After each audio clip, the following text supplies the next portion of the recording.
Hi everyone, I'm Diane and this is my channel for learning to paint the natural world in watercolour. Every day I paint in my studio and share fun and helpful projects like these with you, full of ideas for painting the natural world with a touch of magic. As well, I have loads of tips to share and inspiration, so why not click subscribe and join me here to start your wonderful watercolour journey.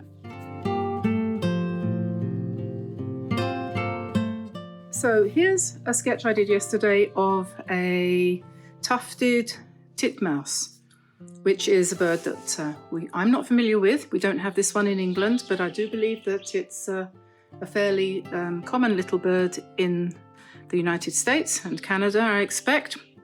But it's really cute, and so I did a quick sketch, and that's how it came out. And I decided that I would put him in a different scenario. I don't know, I hope that this is not too biologically incorrect, but you know, what can you do? I'm going to put him in a field here. He's going to be perching on a piece of corn, on an ear of corn, and he's going to be surrounded by poppies and butterflies and bees. So this is my composition sketch here.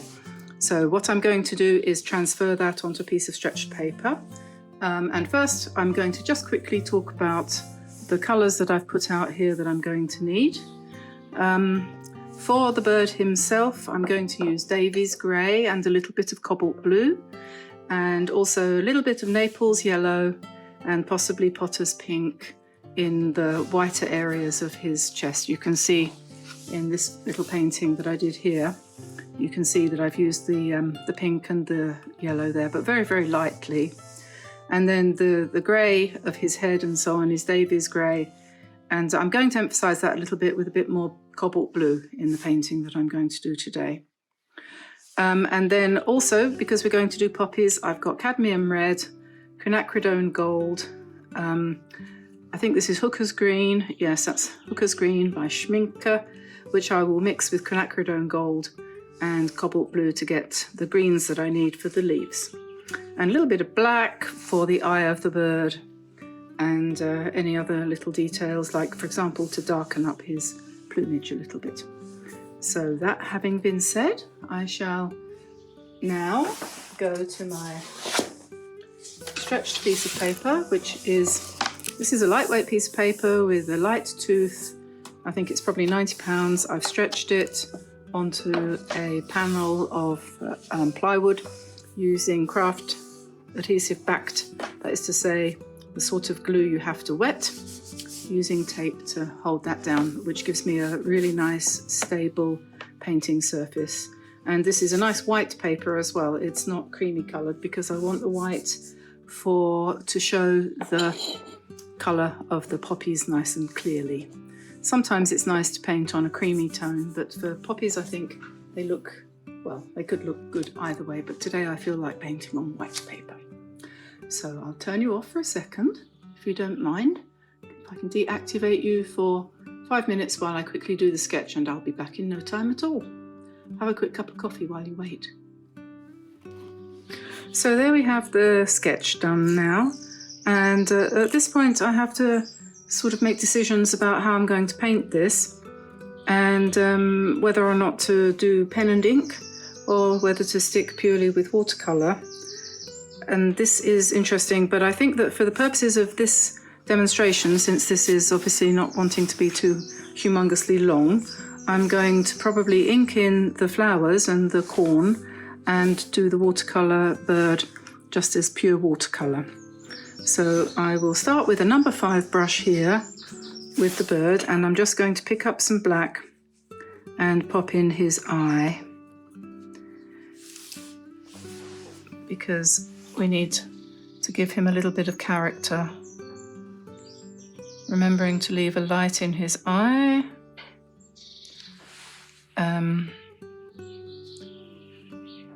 Usually if you put a light towards the top, that gives a more cheeky look rather than lower down. This is always tricky, especially when you're doing it on a camera.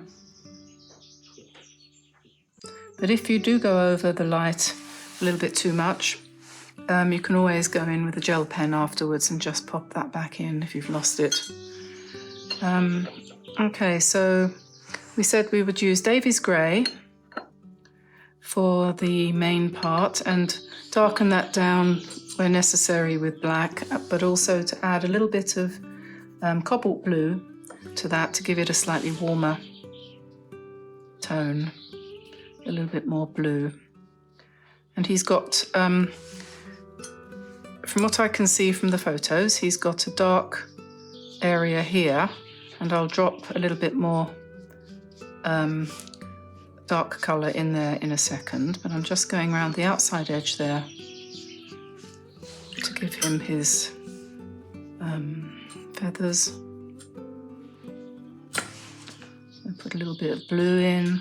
I think this is a little bit of artistic license, but I've seen them painted quite blue, so I'm going to take the chance of doing that. I did forget to draw his tail in when I did the sketch, so I'll just pop that in behind the corn there. He has a sort of rounded, blunt curve there on the end.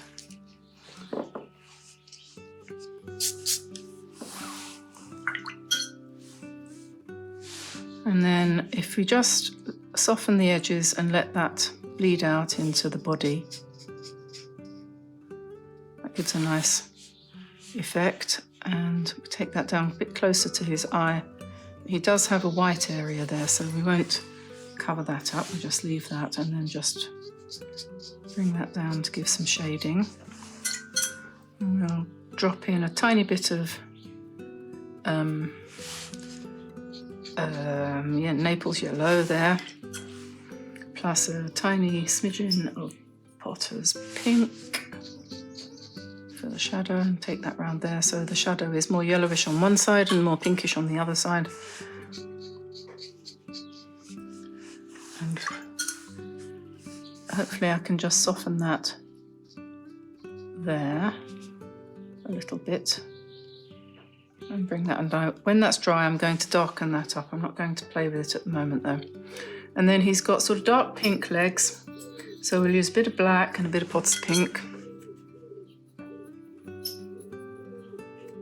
to make a dark colour there. And we'll just drop that down, and where it touches the body you'll get a little bit of bleed, which is nice. So we'll just do that, and then we've got his other foot there. He's standing at a slightly strange angle, but I think he's okay. I reckon he's balanced. He's balanced okay. Right, now the bee, there's a bee up there and there's a butterfly there. We're going to save them till last. And now I'm going to go to my pigment liners here. I'm going to use a fine nib, so 0.05, sorry. And while he's drying, I don't want to touch that, so I'll start down here. And let's outline the poppy. This is a poppy with 4 leaves that opens up kind of flat. If I just check in my book, I can find out what kind it is. I think it might be, has a particular name. Let me see. That's called a prickly poppy. So we'll just give it nice irregular edge for the outside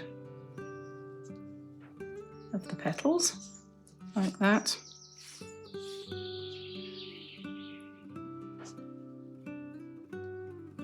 And then on the inside it's got a dark area there, and then in the very centre it's yellow. So we'll come back to the colouring of that soon, and we'll just give it a little bit of shape by putting some curved lines there, which will be underneath the paint shortly. And so we'll ink in over what we've already drawn.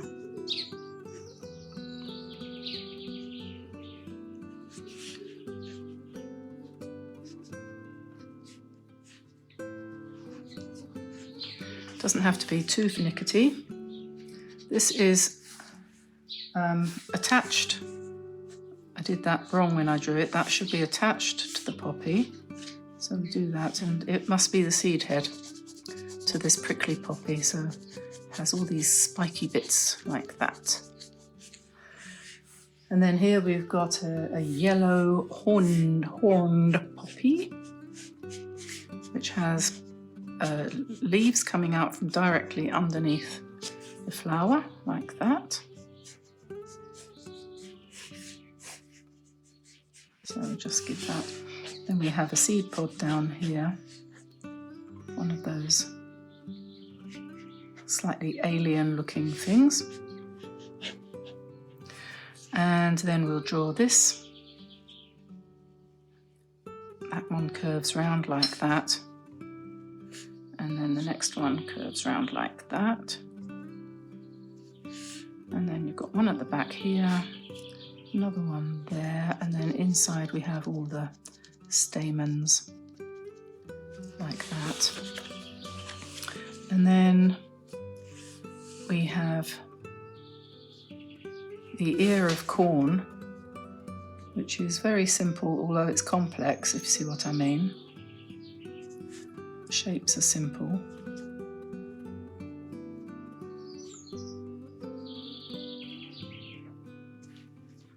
So we just go all the way up. The birds are having a fine time today, out there. I thought I saw a buzzard or something a minute ago come down, catch a mouse. I'm not sure if I did, but there was a big flurry in the garden and the sheep were all going, "What? What's going on? Who's that?" Let's put the tail of the titmouse in there behind the corn. And I'll let that dry and then I can rub out the pencil. Okay, so then over here we've got another one, so we'll just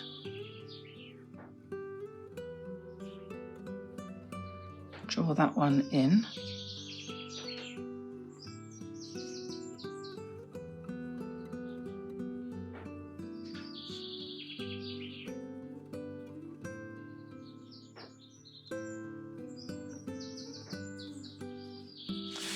There we are, and the stem. And a couple of leaves.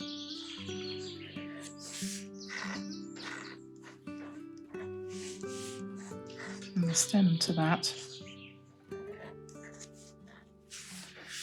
Okie doke, that was a mistake. Okay, so now let's put in the outline of the bee and his legs. And I'll colour him in a minute. And then we've got the butterfly here.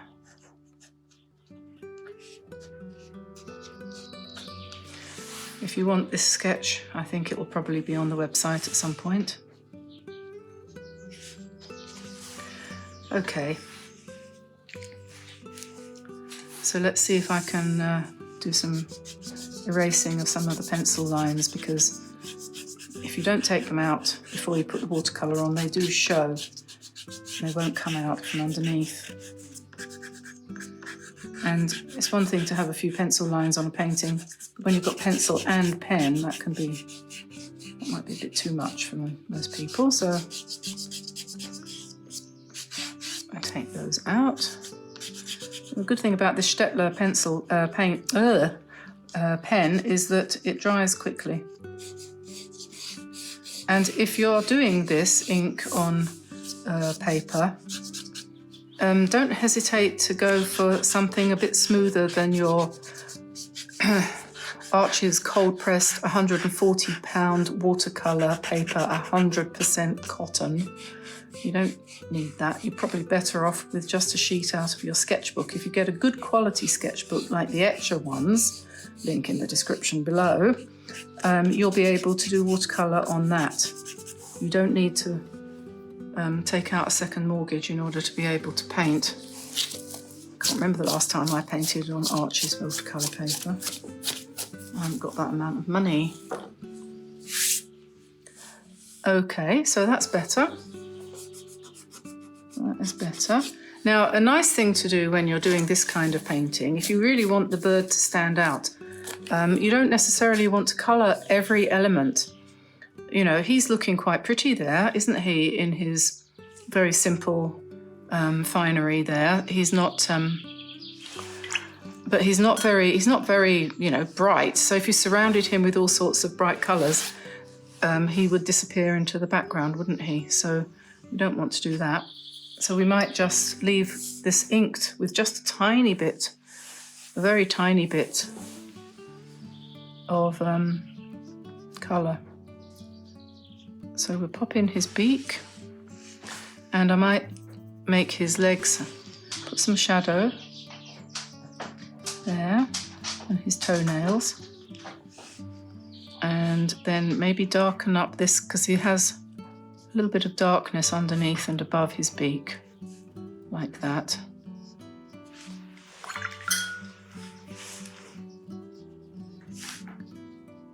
And you can play around with this as much as you like, of course. I give you permission, if you like to be given permission.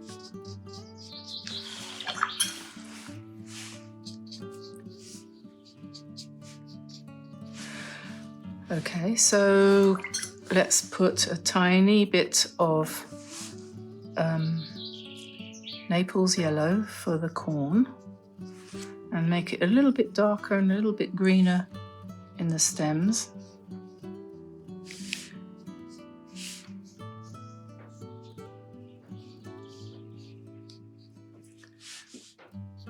And just a touch, I'm not going to do much, just a touch. And then make the leaves on the corn a sort of golden green.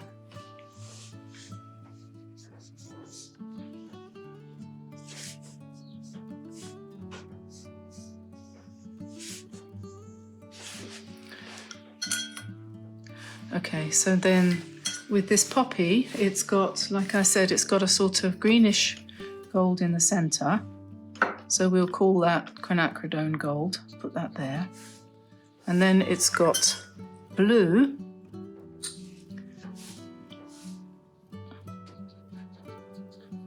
like that. And then the petals are red.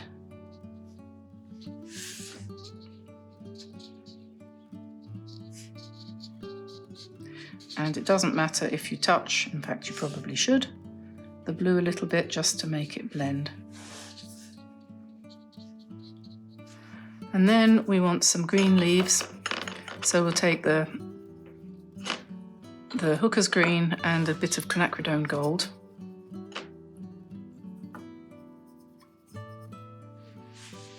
For a stem.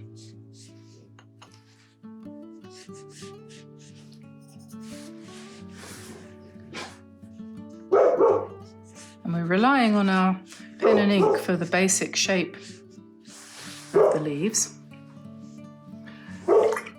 So we can just, you know, put in a little bit of colour. Now this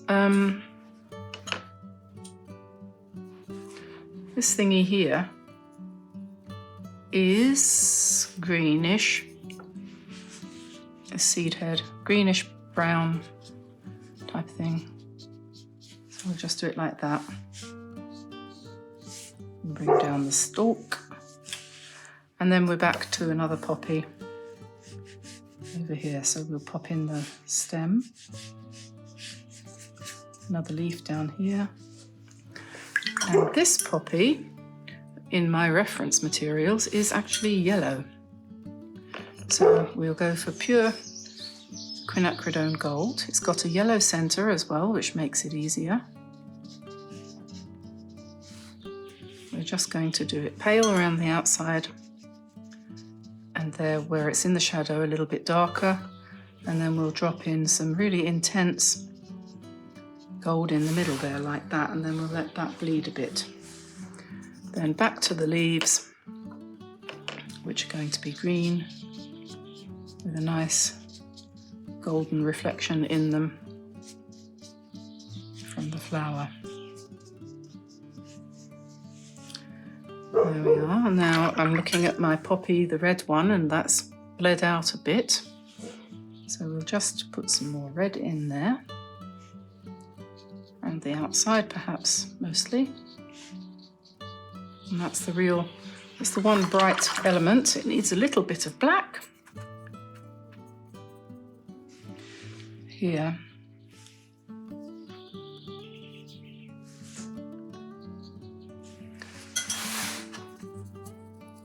My black's on strike, hang on.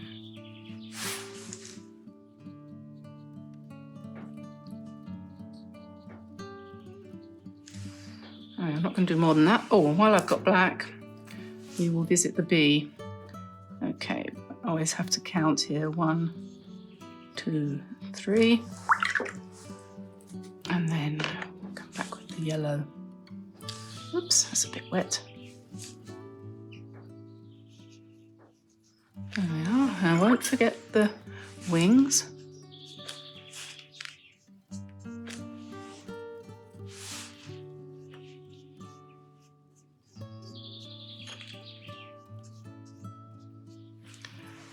Yeah, and I like to do the butterflies by wetting the whole area first, both front and back wings, and then just dropping in the colour in the edges. So we'll call this one a blue butterfly. I'm going to pop in some blue there, and then a couple of dots.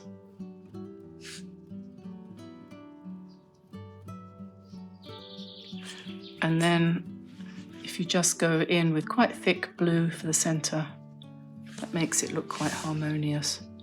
And you can go over the line if you don't feel that you've quite got the shape right. Just go over where you make it a bit more. You can drag it down by putting a bit more water in. There we are, so we'll let that settle.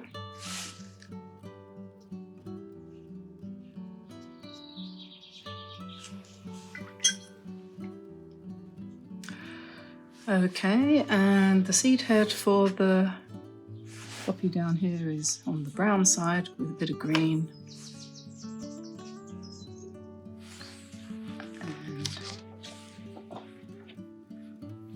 And perhaps a tiny couple of dots of black there for the... It's a salt cellar thing, isn't it? Or pepper shaker, salt cellar. We used to call it at school, salt cellar. There we are. Okay, now I do think that I did lose the white in the light in the eye of the bird a little bit, so we'll just pop that back in. There we are. Nothing difficult about that. Now we'll let the whole thing dry and come back and see whether it's finished. So there's the final painting. There's the original model for the scene that we've just done. Little, what do you call it? A meadow scene, a cornfield scene. And I've just added a little bit of yellowish spatter there in the bottom of the picture to give a little bit more of depth to it. But apart from that, it's all finished. And I hope you enjoyed that. Give it a try. Very easy, very simple, and I'm sure you'll enjoy it. So thanks very much for being with me here today. Give us a like and subscribe and turn on notifications if you wouldn't mind. That would be wonderful. And I look forward to seeing you again tomorrow. So bye for now. Bye everybody. Bye-bye.